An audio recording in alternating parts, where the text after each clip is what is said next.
You probably think you already know the answer to this question. Dogs were humanity's first pets. It's one of those facts that sounds so obvious that nobody ever bothers to question it. After all, dogs have been by our side for thousands of years. They've guarded our camps, hunted alongside us, protected our families, and eventually become members of our homes. The connection feels ancient, almost inseparable from what it means to be human. But what if the story is far more complicated than that? What if, long before the first dog ever slept beside a human campfire, ancient people were already forming emotional bonds with completely different animals? Because hidden beneath layers of earth, buried in forgotten graves, and scattered across archaeological sites around the world are clues that suggest humanity's first pet may not have been a dog at all. And if that's true, it changes the way we think about one of the oldest relationships in human history. Imagine waking up 20,000 years ago. There are no cities stretching across the horizon, no roads, no houses, no farms, no stores, no safety nets. The world around you is wild in a way that's almost impossible for modern people to imagine.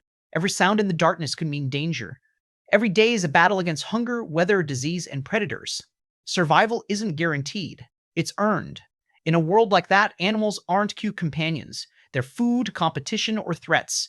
A deer might feed your family. A wolf might stalk your camp. A bear could end your life in seconds. Logic would suggest that ancient humans had no time for pets. Every calorie mattered. Every resource was precious. Yet despite all of that, evidence suggests something remarkable. Even in one of the harshest periods of human history, humans were still forming emotional connections with animals. One of the strangest discoveries ever made came from an ancient burial site where archaeologists uncovered something unexpected. Alongside human remains was the skeleton of a fox, not scattered among food waste, not tossed aside after a hunt, buried intentionally. Carefully, respectfully, the discovery immediately raised questions. Why would someone take the time to bury a fox? Why would they devote precious energy to placing an animal in a grave when survival itself was already a daily struggle? The answer remains a mystery. But mysteries like this force archaeologists to consider a possibility that once seemed impossible. Perhaps some ancient humans weren't just living alongside animals, perhaps some were bonding with them. And when you think about it, that idea isn't as strange as it sounds. Humans have always had a unique ability to connect with other species. We name animals, we care for them, we worry about them, we mourn them when they're gone. Even today, people risk their lives rescuing injured wildlife they've never met before. That instinct didn't suddenly appear in modern society. It likely existed tens of thousands of years ago. The difference is that ancient humans lived much closer to the natural world. They weren't separated from animals by walls, roads, and cities. Animals were part of their everyday lives. Every track in the dirt told a story. Every sound in the forest meant something. And occasionally, curiosity may have overcome fear. Imagine a young fox wandering near a human camp. At first it stays at a distance, watching, waiting. Humans notice it, but they don't chase it away. Over time, it gets closer. Maybe scraps of food are left behind. Maybe children begin recognizing it.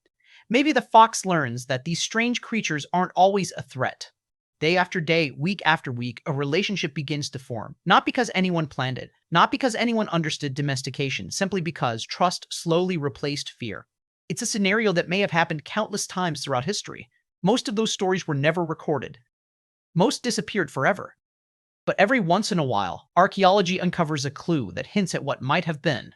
What's fascinating is that dogs themselves started this way. Dogs didn't magically appear one day, they evolved from wolves, wild wolves, powerful predators that ancient humans would have respected and feared. Somewhere in the distant past, a few wolves began behaving differently. Instead of avoiding humans, they stayed nearby. They scavenged leftovers from camps. They learned that humans could provide opportunities. The least aggressive wolves survived. The friendliest wolves thrived. Generation after generation, those wolves changed. Their behavior changed. Their appearance changed. Their relationship with humans changed. Eventually, they became something entirely new. They became dogs. But here's the question that historians and archaeologists still debate. If wolves could begin that journey, why couldn't other animals? Foxes are one possibility. Birds are another. Ancient people may have cared for injured animals they found in the wild. Children may have raised orphaned creatures. Some of those animals may have become temporary companions. Others may have remained with human groups for years. The problem is that history rarely preserves friendships. It preserves bones, fragments, tiny pieces of evidence scattered across thousands of years. Archaeologists must reconstruct entire stories from those fragments, and sometimes those fragments hint at relationships that seem surprisingly familiar. The deeper researchers dig into humanity's past, the more they discover that ancient humans were not so different from us. They laughed. They grieved. They loved. They formed attachments. And perhaps just like us, they occasionally looked into the eyes of another creature and felt a connection that had nothing to do with survival. A connection that couldn't be measured in food or protection. A connection built on trust. Maybe that's why certain animals were buried with care. Maybe that's why some remains suggest years of protection and feeding. Maybe that's why the question of humanity's first pet remains so fascinating. Because the answer isn't really about dogs or foxes or any specific animal, it's about understanding ourselves. At some point in the distant past, long before kingdoms, long before writing, and long before civilization as we know it existed, a human being reached out to another species and chose connection over fear. That moment may have happened beside a campfire under a sky filled with stars. It may have involved a wolf, a fox, or an animal we'll never identify, but that moment changed history. Because from that point forward, humans and animals would never be completely separate again. We would hunt together, travel together, live together, and eventually form some of the strongest bonds found anywhere in the natural world. Whether dogs were the first pets or simply the most successful ones may never be known with complete certainty. But one thing is clear, the desire to befriend another living creature is far older than civilization itself, and it may be one of the most human things we've ever done.